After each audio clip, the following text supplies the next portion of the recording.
Le contenu, donc la correction de l'examen blanc qui a été proposé.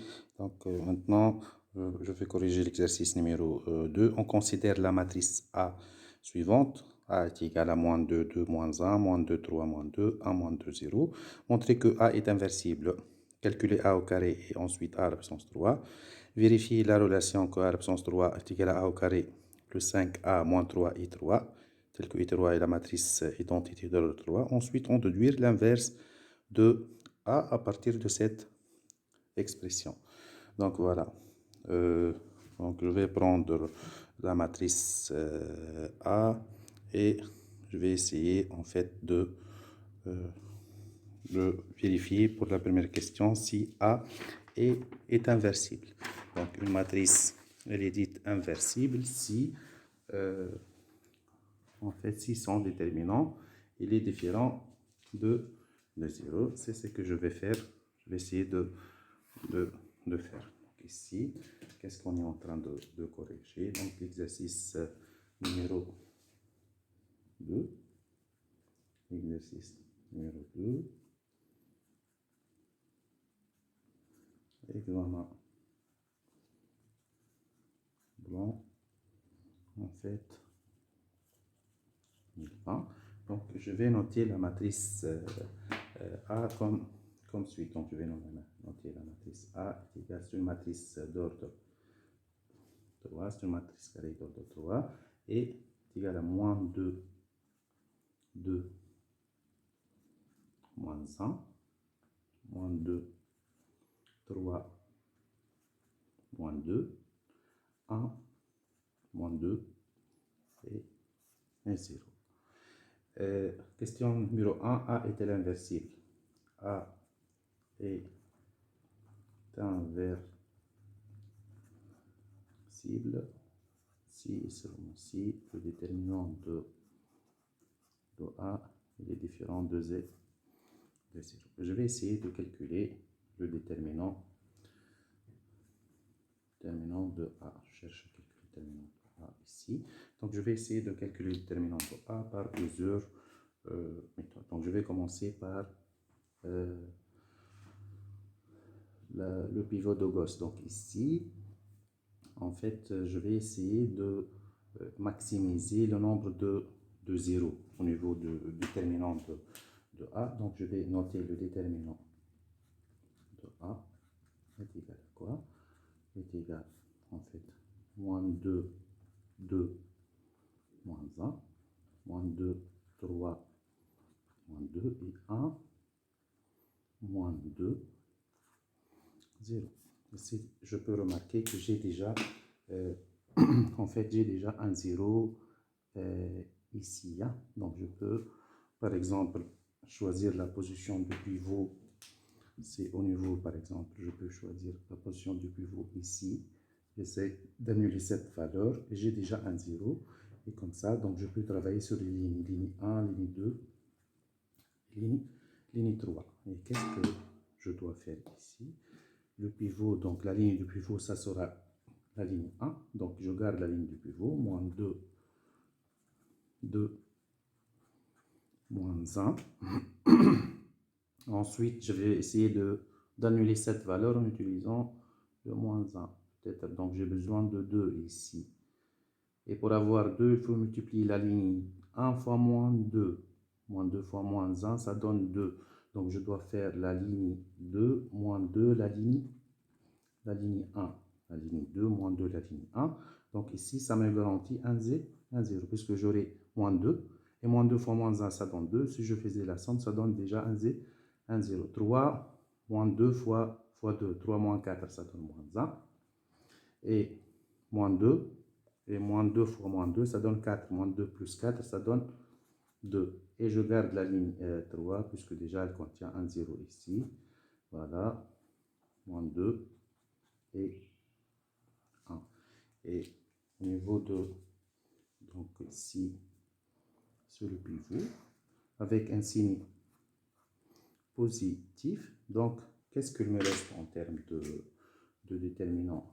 Ici, ça me donne est égal à moins 1, la valeur du pivot, multiplié fois le mineur restant, est égal à quoi? 2, moins 1, moins 2.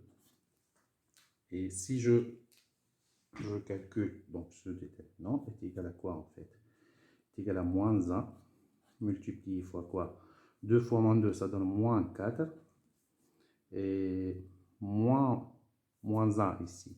1 fois moins 1, ça donne moins 1. Et j'ai moins déjà cette valeur, moins cette valeur, ça donne plus 1. Ici, ça donne moins 3. J'ai un signe moins. Donc, le résultat final est égal à 3. Et de fait que je peux conclure que le déterminant de A est égal à 3. Voilà. Donc, comme ça, je calcule donc le déterminant de A.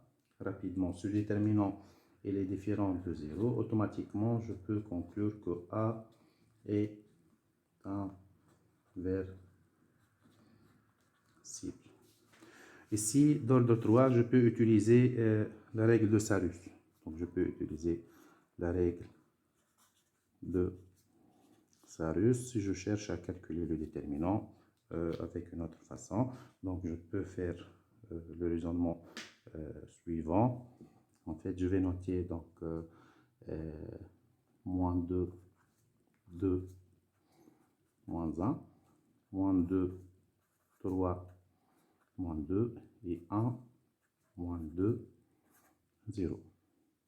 Et je vais, en fait, ici j'ai la ligne 1, ligne 2 et ligne 3. Je réécris la ligne 1 et la ligne 2. Ça me donne quoi? Moins 2, 2, moins 1 et moins 2, 3, moins 2. Et comme ça, donc je vais trouver en fait le résultat comme ça. Voilà, voilà, et voilà. Et le déterminant de A sera égal à quoi en fait ici? En fait, je vais prendre le produit des éléments de la diagonale principale. Égal à quoi? Égal à ces éléments en termes de produit. Égal à quoi donc? Égal à moins 2 fois 3 fois 0 est égal à 0. Je faisais la somme. Ensuite, moins 2 fois moins 2, ça donne 4 fois moins 1, c'est moins 4. Et ici, 1 fois 2 fois moins 2, ça donne, ici, ça donne moins 4. Plus, moins 4. Et je ferai moins les éléments de la diagonale, les éléments situés sur la diagonale secondaire. Autrement, égal à quoi? Voilà, ici, donc, voilà, en faisant de même le produit. Donc, juste, je vérifie. Moins 2, donc voilà, 1 moins 2. Et je vais essayer de voir combien ça va, nous donner. Donc, ici, moins quoi? Donc, je mettais une parenthèse. En fait, ici, moins 1 fois 3 fois moins 1, ça donne moins 3 plus moins 2 fois moins 2 fois moins 2, ça donne moins 8. Voilà. 8. Et ensuite, ça donne ici 2 fois 2, 0 fois 2 fois 2 fois moins 2, ça donne plus, voilà, plus 0. Donc, le déterminant de A sera égal, ici, moins 4, c'est moins 8. Et moins quoi? Ici, moins 3, moins 8, c'est moins 11. Moins, je vais trouver plus 11. Et moins 8 plus 11, ça donne 3. Et je trouve le même résultat par la règle de Sarus. Et de fait, c'est les différentes zéros. Et la conclusion que A est inversible. Donc, directement, je peux conclure que la matrice A, elle est inversible.